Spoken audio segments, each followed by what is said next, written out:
Young man falls from jeep during safari and comes face to face with a wild lion. What happens is shocking. The African sun was beginning to tint the horizon with golden hues when the safari jeep came to an abrupt halt in the middle of the savannah. Marcus Chen, 17 years old, gripped the edge of the vehicle while the guide pointed toward a group of acacias in the distance. It was his first day in Kruger National Park, and adrenaline coursed through his veins like he had never experienced before. "There, do you see it?" whispered the South African guide, pointing with his sun-weathered finger, a pride of lions resting in the shade.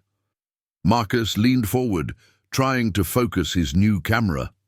His parents, seated in the back row of the jeep, smiled proudly, seeing the excitement in their son's eyes. This trip was their graduation gift, a unique opportunity for Marcus to explore his passion for wildlife photography before starting university. The warm afternoon wind moved the tree branches, creating a play of light and shadows that danced over the golden grass. Marcus adjusted his camera's zoom, completely lost in the magical moment unfolding before his eyes. The other tourists in the jeep murmured in low voices, sharing the reverence that only wild nature can inspire. That's when everything changed. The jeep shook violently to the left when the driver swerved to avoid a rock hidden in the tall grass. Marcus, who had leaned dangerously over the vehicle's edge to get the perfect shot, lost his balance. His hands slipped from the hot metal, and in a fraction of a second that seemed to last an eternity, he found himself falling toward the dusty ground of the savannah. The impact was sharp and forceful. Marcus rolled a couple of meters, feeling how small stones and thorns dug into his skin. The metallic taste of blood filled his mouth, and when he finally stopped, he remained motionless, stunned by the fall. His ears were ringing, but gradually he began to distinguish the desperate screams of his parents and the other tourists.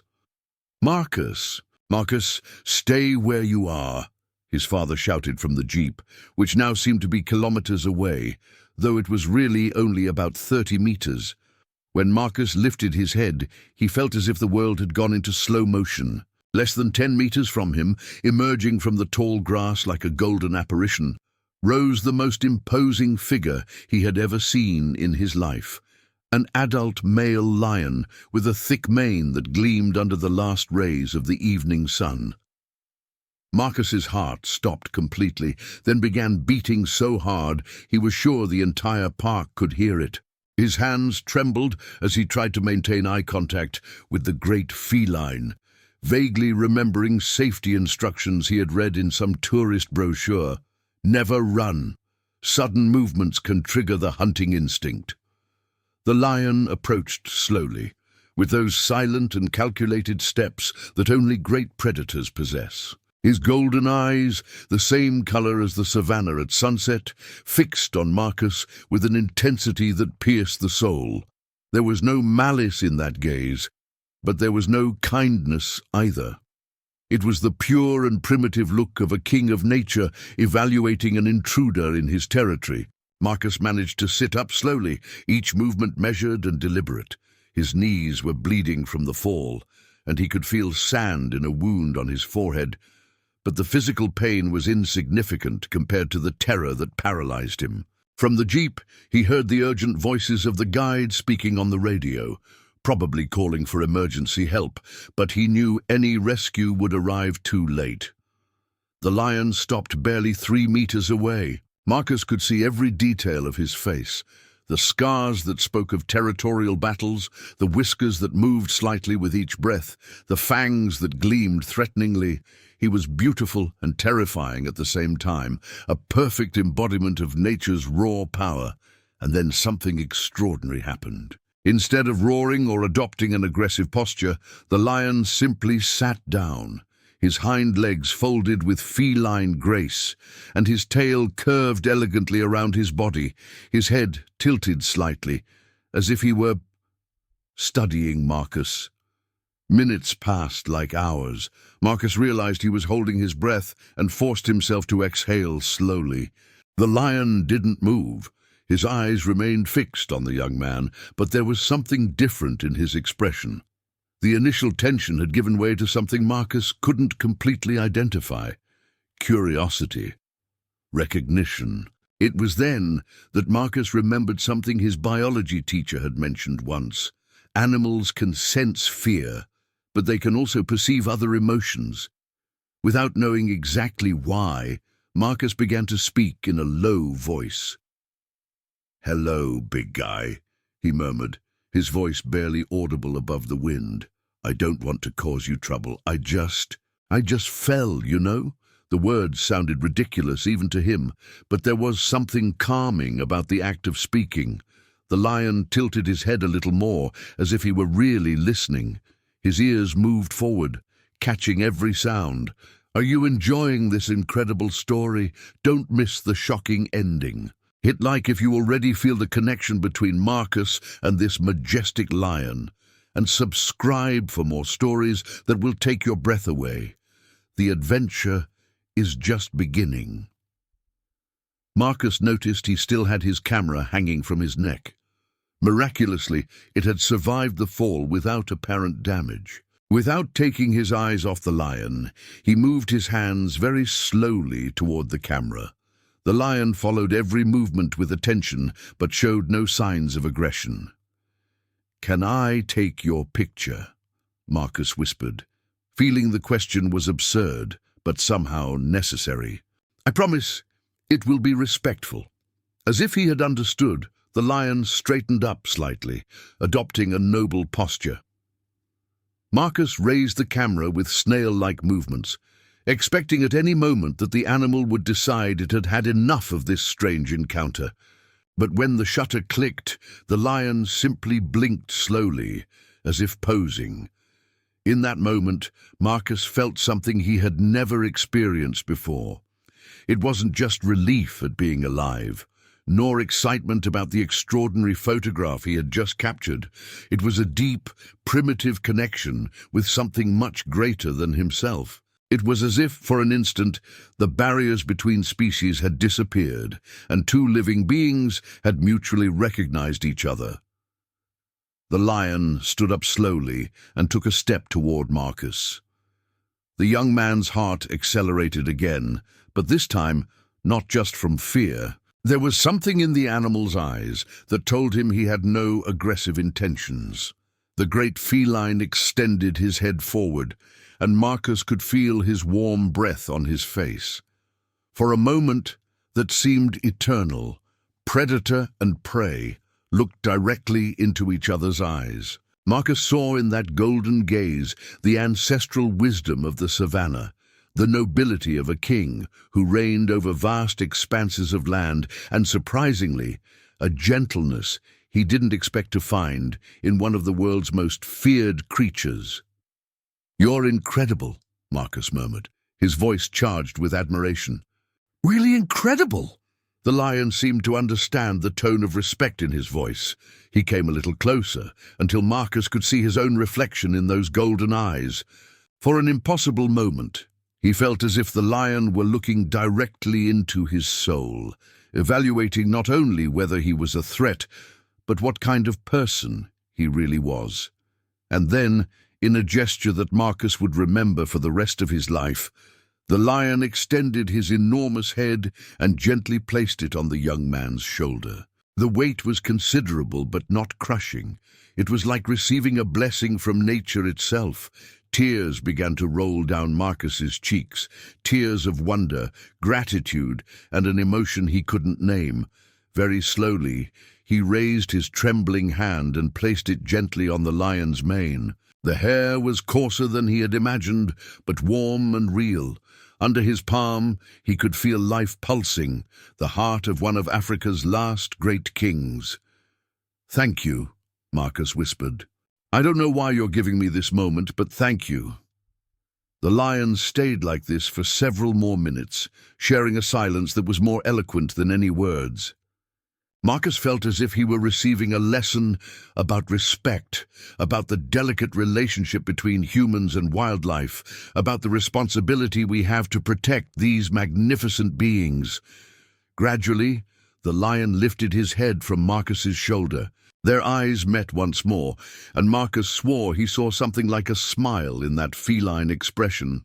Then, with the same silent grace with which he had appeared, the lion turned around and began to walk away. Marcus watched him walk slowly toward the acacias where his pride waited. Each step was powerful and elegant, each movement a demonstration of evolutionary perfection. When the lion finally disappeared among the tall grass, Marcus remained sitting on the ground, still processing what he had just experienced. The shouts from the jeep intensified. His parents and the other tourists had observed the entire encounter with a mixture of terror and amazement. The guide had already gotten down from the vehicle and was approaching carefully, with a tranquilizer rifle in his hands, though clearly he no longer needed it.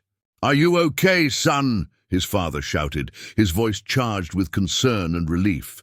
Marcus stood up slowly, feeling as if he had awakened from an extraordinary dream. His legs trembled a little, but he remained upright. He checked his camera and saw that the photo had turned out perfect. The lion in all his majesty, with an expression of nobility and wisdom that perfectly captured the essence of that magical moment. "I'm more than okay," he responded, his voice stronger than expected. "I'm transformed." The guide reached him, shaking his head in disbelief. "In 30 years doing safaris, I had never seen anything like that," he murmured. "That lion is Makulu, the patriarch of this region. He's known for being territorial, but never aggressive without provocation. Still, what you just experienced, that has no explanation." Marcus smiled, wiping the dried blood from his forehead. "Maybe it doesn't need an explanation. Maybe some moments are simply perfect." As he walked back to the jeep, supported by the guide's shoulder, Marcus felt that something fundamental had changed in him. The fall that had begun as a terrifying accident had become the most significant moment of his young life. He had looked into the eyes of wild nature and had found not only mutual respect, but a connection that transcends the barriers between species. His parents hugged him with tears in their eyes when he finally reached the jeep. The other tourists bombarded him with questions, wanting to understand how he had managed to survive such an intimate encounter with one of Africa's most feared predators. But Marcus knew that words could never completely capture what he had experienced. During the trip back to camp, while the sun set completely and the first stars began to appear in the African sky, Marcus looked back toward the acacias, where Makulu had disappeared. He knew he would probably never see the great lion again, but he also knew he would carry that connection with him for the rest of his life. The photograph he had taken would eventually become famous, appearing in National Geographic magazines and winning international awards. But for Marcus, the image was much more than a simple, successful photograph. It was testimony to a moment when two different species had found common ground, a reminder that respect and understanding can exist even in the most improbable circumstances. That night, while writing in his diary under the light of a kerosene lamp, Marcus reflected on the lesson that Makulu had taught him without words. Nature is not something we should conquer or fear, but something we should respect and protect. Wild animals are not monsters without feelings, but complex beings with their own emotions, intelligence, and dignity. When he finally returned home, Marcus changed his university major from business to conservation biology. His encounter with Makulu had ignited a passion that would lead him to dedicate his life to protecting African wildlife. He established a foundation that bears the lion's name, and every year he returns to Kruger National Park, not as a tourist, but as a researcher and conservationist. The scar on his forehead, a small reminder of the fall that changed his life, became his distinctive mark. When people ask about it, Marcus smiles and tells the story of how an accident led him to the most significant encounter of his life. Years later, when Marcus had become a respected conservationist and wildlife photographer, he received news that filled him with both sadness and pride. Makulu had died of natural causes after living a long and dignified life as the undisputed king of his territory. He had protected his pride, raised numerous cubs, and maintained the ecological balance of his region for more than a decade after his encounter with Marcus. At the symbolic funeral that the conservation community organized to honor the great lion's memory, Marcus spoke about the moment he had shared with Makulu. His voice broke slightly when he described how a simple gesture of mutual respect had transformed not only his life, but his complete understanding of the relationship between humans and nature. Makulu taught me that we are not the owners of this planet, Marcus said before the audience of conservationists, scientists, and nature lovers. We are simply one more species, sharing this incredible home with creatures that deserve our respect and protection. My fall from the Jeep that day was not an accident. It was the universe giving me the opportunity to learn the most important lesson of my life. The story of Marcus and Makulu became legend in conservation circles. It was told in camps around the world, inspiring a new generation of conservationists to see wild animals not as adversaries or simple objects of study, but as teachers who can teach us about dignity, respect, and our place in the great ecosystem of life. The photograph Marcus took that day now hangs in his office, framed next to an eagle feather he found the day he returned to the exact place where he met Makulu. Every morning before beginning his work, Marcus looks at that image and remembers the sensation of those golden eyes studying his soul, the warmth of that mane under his trembling hand, and the silent lesson about mutual respect that changed the course of his life forever. His story reminds us that sometimes the most transformative moments of our lives come when we least expect them. An accident, a fall, an improbable encounter can open doors we never knew existed, revealing deep connections that transcend the apparent barriers between different forms of life. Marcus Chen is no longer just the young man who fell from a jeep during a safari. He is the man who had the privilege of looking into the eyes of African majesty and discovering that respect, understanding, and connection can exist between any two beings who approach each other with an open heart and receptive mind.